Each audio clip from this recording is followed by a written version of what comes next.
Kami dari Dua Probolinggo ingin mempertanyakan tentang Candi Jabung. Pada tahun berapa Candi Jabung dibangun? Candi Jabung ini dibangun pada tahun 1350 Masehi. Apa batur Candi Jabung dan di mana letak batur tersebut? Batur Candi Jabung ini terbuat dari batu. Nama batunya itu batu andesit yang terletak di dasar paling bawah. Siapakah yang membangun Candi Jabung? Candi Jabung ini dibangun pada masa kerajaan Majapahit, tepatnya raja yang keempat, yaitu Hayam Wuruk. Waktu itu Hayam Wuruk melakukan kunjungan ke Kadipaten Banger, tepatnya Kabupaten Probolinggo saat ini. Kelima, kenapa Candi Jabung didirikan? Candi Jabung ini didirikan untuk menunjukkan sebagai tanda bahwasanya raja itu pernah singgah atau pernah mengunjungi suatu tempat di wilayah kekuasaannya, seperti itu. Kemudian kalau tujuannya adalah untuk menyimpan abu jenazah kerabat kerajaan pada waktu itu tujuannya.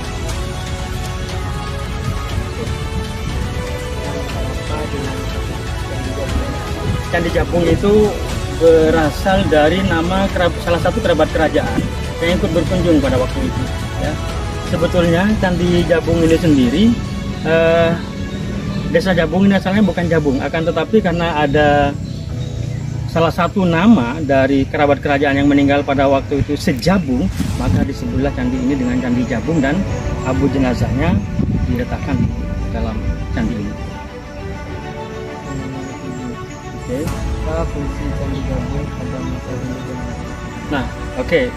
Fungsi Candi Jabung itu pada masa dahulu dan sekarang, Candi Jabung dinamakan dalam sejarah, dalam kitabnya Nagara Kertagama itu disebut dengan Candi Makam.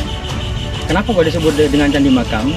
Karena salah satu fungsinya adalah untuk menyimpan abu jenazah pada kerabat kerajaan yang sudah dibakar abunya, kemudian ditaruh di dalam kendi atau guci dan ditaruh di dalam Candi Jabung ini.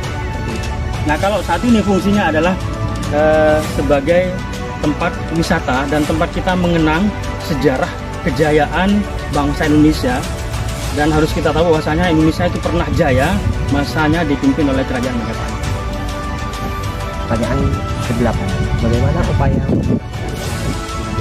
Nah, upaya untuk melestarikannya tentunya banyak upaya-upaya yang harus dilakukan dengan melibatkan stakeholder yang ada, baik pemerintah kabupaten, kecamatan, dan juga stakeholder yang ada di desa. Kemudian masyarakat sekitar harus juga menjaga dan melindungi situs ini karena ini situs bersejarah, terutama kepada kita semua sebagai pelajar dan tenaga pendidik harus berpartisipasi untuk melestarikan tempat ini.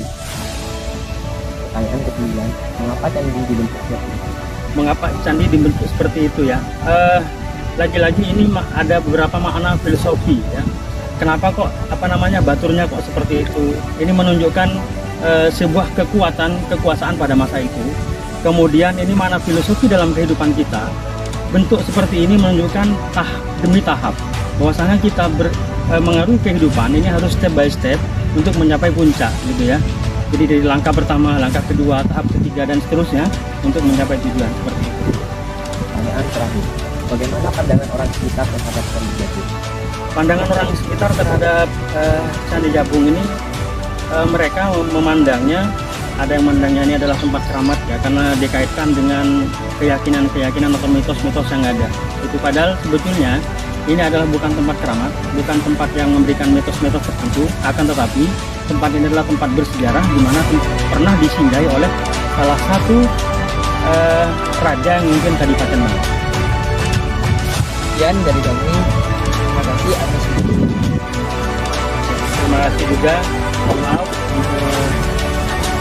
Oke, terima kasih atas pertanyaannya juga. Mudah-mudahan yang saya berikan pada kesempatan ini memberikan manfaat dan memberikan tambah ilmu. Jadi sampai jumpa. Assalamualaikum warahmatullahi wabarakatuh. Waalaikumsalam warahmatullahi wabarakatuh.